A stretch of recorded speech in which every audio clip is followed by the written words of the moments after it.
Hi, Chris Popper here in Bangor. I'm joined by Maine head women's ice hockey coach Molly Engstrom up in Orono. Coach, a tough weekend, but it's going to be tough when you're playing the number 15 team in the nation, losing down in Boston to BU 2-1 on Friday, and then 2-0 on Saturday. Talk to us a little bit about the games, if you would, please. Yeah, it was, I think it was, obviously it was a tough weekend.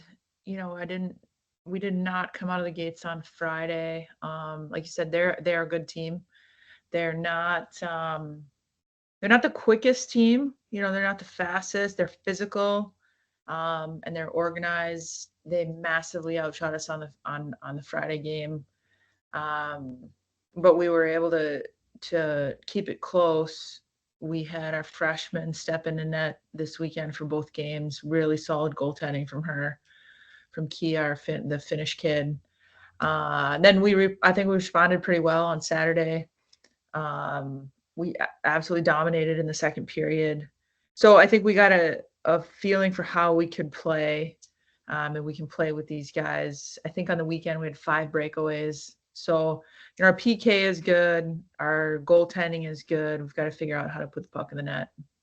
You're talking on Saturday about dominating. You outshot BU 11-5 in that second period, and they ended up outshooting you 26-23 throughout in the total game. But it's just like you said. I mean, you can't score if you don't shoot the puck and get it on net. Yeah. Yeah, we're trying to work through that right now. You know, we're trying to help the kids be dangerous and effective on the offense. We've got, you know, like you said, we got to get pucks to net. It doesn't have to be pretty, but you also need screens in front of the net. You can't just shoot it on a goalie who can see a puck at this level. So, yeah, working on creating more chaos in front of the net and trying to put the whole game together. I like that term, chaos in front of the net. But I mean, if you've ever watched a good hockey team at any level, they've got somebody standing in front of the goalie, screening or trying to Mhm. disrupt their vision and to tip the puck if it gets put into the net. Yeah. And that's, from peewee, mites, bantams, all the way up to the collegiate level. It's that chaos in front of the net. Yeah, definitely. Um, yeah, I like you know where we're at. We're close. Obviously, the PC game was a really tough one, but it's also an eye opener for, you know, the 15 or 16 underclassmen that we have, um, to go to BU, you know, play another ranked team, get a feel for where we're at and how hard this is going to be in our conference. You talked to us a little bit about the games this coming weekend. You're down, or you're, I guess, across in Colgate. Mhm. So you've got, another a weekend away, but it's also a much longer bus trip Yeah. out to Colgate. Yeah, and they're going to be even better, you know, on paper anyway. So it's again another really good test to get pulse check of where we're at, and to see how the kids can respond to not only the long bus trip but a good team on the other end. What you mentioned that when you're going down to BU, you could use that as a time of bonding. Mhm. Tell us a little bit about were you able to do that, and if so, what did you do? Yeah, I mean, just naturally, it's a time to spend together. You know, that you're on the bus for 4 hours going down to Boston. So sometimes you don't even need to do anything extracurricularly. It's just a matter of sleeping in the hotel, being in downtime in the hotel, rather than you need your apartments or your dorms back here. So, but yeah, we did have one team meeting, you know, where we had some discussion, which I think was good. So we're about doubling the time of this trip coming into Colgate. So we'll definitely get some quality time again together. It's And Sorry, go ahead. I was just gonna say they did one fun thing that they do is they always make the freshmen or the new players sing on the bus. So that was something that happened. What were they sing? Was school songs or was it player's choice or Yeah, what were they? it was player's choice. I think they chose a couple of them chose some country songs. Um, yeah, Who's got the best voice? it's funny. I don't know. It's hard to tell. We didn't, the ones that went this week, I don't think are naturally singers. Brenna Crow can sing though. She can sing really well. She didn't go yet because we're doing it. I guess they're doing it in like 2 different shifts, but You got to have something. I mean, you went to what the 8-hour bus ride to Colgate this unfortunately, week, unfortunately, it only takes about 6 minutes. right? Do excuse me. Do you have assigned seats on the bus? I mean, coaches, what they normally sit up front to the right, correct? Or where?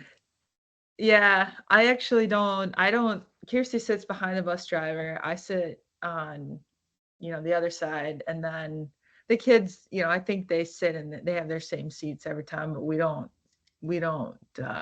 Assign them. touch that. Yeah. Right.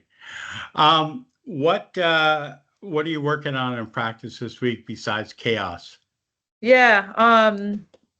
Yeah, we really are talking about getting somebody in front of the net on those transition, being able to keep the puck on our stick when we have it. They have to start to understand how important that is. It's definitely a game of turnovers and it happens quickly, but it's also when we do create a turnover, we got to be able to keep the puck on our stick so we can execute an entry, get that person in front of the net, and have an attack. So that's kind of what we're looking at this week. For those purists that say, all right, well, you put the person in front of the goalie and it's women's hockey, there's no checking. That doesn't mean that there's not contact. Right. Definitely. Yeah. It's definitely a physical game. There's no doubt about it. I mean, at this point, I wouldn't want to be on the ice with Sam Morrison. These kids like they go hard, and Right. they train hard. Like they're definitely athletes. Yeah, I mean, and even though there is jostling and for the minute or 45 seconds that you're out there per shift or maybe longer, I mean, it uses up all your strength just to stay in front of the net and to Mhm. keep your feet moving so that way you're moving from side to side and still staying on balance with the goalie surreptitiously hitting you with their stick and Mhm. leaning on you and Yeah. the defenseman nearby that may just happen to nudge you with their elbow. It's there's a Mhm. lot happening. Yeah, and that's one of the conversations we're having with, a freshman or two of ours this year is just the adjustment to the speed of the game because there's definitely a lot going on and the game, so to speak, isn't different. It's the same game from AAA to college, but right now they're trying to work through the physicality. Everyone's a little bit bigger, stronger. You don't have as much time with the puck before someone's on you, so you got to make quick decisions. So it's a challenging sport in terms of the speed of it. And I guess that goes back to the grind as well that we talked about a couple of weeks. I mean, you've got to be in that peak physical condition so that Right. way you can make those quick decisions and not worry about stamina and Right. how your legs are feeling. Right. Absolutely. Yeah. Yeah, we're still on track with that, with the grind and with the skating with pucks, battling. So yeah, taking it one day at a time. All right. So on the road this week at Colgate and then return home on November 1st and 2nd against UVM. And Saturday, the 2nd, a special day.